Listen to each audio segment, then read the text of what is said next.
Fala pessoal, tudo bem com vocês? Meu nome é Murilo Perim, mas podem me chamar de Mupa.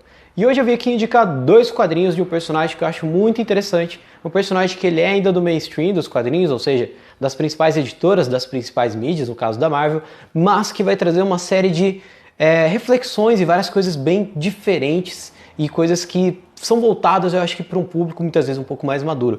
Eu estou falando do Surfista Prateado, uma criação de Jack Kirby e Stan Lee, então dois gênios da indústria.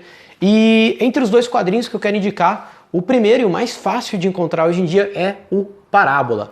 Em Parábola a gente tem duas pessoas que eu admiro demais, assim, dois caras que ajudaram a escrever a história dos quadrinhos, que é o Stan Lee no argumento e o Moebius no desenho. Moebius, para quem não sabe, é um dos maiores gênios da história dos quadrinhos. Ele é da Europa, ele ajudou a começar todo o movimento de um quadrinho independente, começou a Metal Hurlan junto com alguns outros artistas muito importantes, que virou depois a Heavy Metal nos Estados Unidos, a Metal Pesado aqui, mas enfim, que traziam histórias muito autorais de ficção científica com uma ampla abrangência de temas. Então, o Moebius ele é um cara extremamente importante, é um cara que foi referência para o cinema, que um monte de gente até hoje se inspira nele, só por isso já vale a pena. E aí você tem o Stan Lee fazendo argumento de uma das histórias mais legais que eu já li do surfista. Aqui nessa história a gente vai ver o Galactus chegando na Terra, então algo que é muito comum nas histórias do surfista, essa ideia do surfista ser o arauto do Galactus. O Galactus, para quem não sabe, é esse personagem que ele é gigantesco, devorador de mundos, ele literalmente se alimenta de outros mundos, e o surfista acaba virando um arauto dele, um dia que o Galactus vai se alimentar do mundo do surfista, e ele decide, não, se você vive assim, se existe essa necessidade, se as coisas vão ser assim, então eu vou servir você para que você só se alimente de mundos onde não existe vida. E aqui nesse momento, o Galactus ele chega na Terra, e o interessante desse quadrinho é a abordagem dele. Ele vai tratar da vinda de Galactus como seria realmente pra gente, como que a espécie humana lidaria com isso, como que a gente está hoje em dia, né? A gente está preparado para lidar com um ser onipotente, com essa criatura grandiosa que pode ser a personificação de um deus pra gente? Então o Galactus chega, só que ele tem um acordo com o Surfista Prateado que ele não deve atacar a Terra. Então o que ele faz? Ele simplesmente chega e para, e fica literalmente parado na Terra. Só isso, só a presença dele começa a gerar toda uma questão de mídia, religiões, um debate muito legal que vai trazer uma série de questões acerca disso, até que o surfista tem que descobrir alguma maneira ali inteligente de conseguir lidar com o Galactus. É muito bom mesmo. É uma das coisas mais legais que eu li no ano passado, não é difícil de encontrar, tem no catálogo da Panini, tem na Amazon e dá para pegar em algumas promoções bem legais. Eu acho que na época eu paguei algo em torno de R$20, paguei bem pouquinho mesmo assim por essa edição. E no final tem ali um pouquinho da história, do desenvolvimento aqui, não dessa edição da Panini, mas da edição, né, da história mesmo. A maneira como o Stan Lee fazia o argumento, como ele apresentava em rascunhos muito simples para os autores, e eles ajudavam a desenvolver o resto da história através dos desenhos, devolviam os desenhos para o Stan Lee, e o Stan Lee continuava colocando ali mais ou menos as falas. Então aqui tem um pouquinho da arte final também do Moebius, enfim, vale muito a pena. Eu gosto de super-herói, não sei por onde retomar, não gosto dessas coisas muito clichês. Surfista Prateado, Parábola, não tem erro.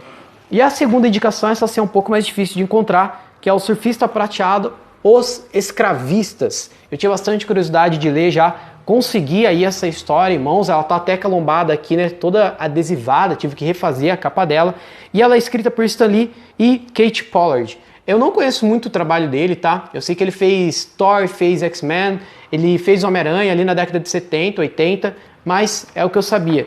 E o interessante é que a premissa dessa história imaginem que quando a humanidade decidiu mandar a sonda Voyager, né? Aquela sonda que, se não me engano, ela até saiu ela passou dos planetas que existem aqui no Sistema Solar, né? Ela foi mandada já há muitos anos, não lembro se é década de 80, se não me engano. E para quem não sabe, na sonda Voyager tinha muita informação sobre a espécie humana e tinha também uma espécie de mapeamento onde eles usavam, acho que eram 13 ou 14, eu esqueci o termo agora, mas existe um evento no espaço que é uma estrela que ela fica, digamos que ela está rotacionando muito rápido.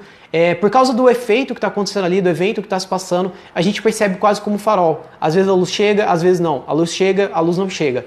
Então elas nunca são iguais entre si, esse efeito. Então se você posicionar uma série deles e mostrar a distância entre elas para algum ponto do espaço, você cria uma espécie de mapa. Dá para apresentar a localização. E isso foi na Voyager para mostrar qual que é a posição da Terra. Com qual objetivo? Vai que encontra alguém para quem essa mensagem pode ser destinada. E a premissa desse quadrinho é que sim, ela chega a alguém. Ela chega no Mongu, que é esse cara, esse grandão, né, esse gordão que aparece aqui em algumas cenas, esse carinha aqui. E quem que é esse cara? Ele é o grande escravista do universo. Ele tem uma nave gigantesca, que aqui é descrito como uma nave que faz sombra à Terra inteira.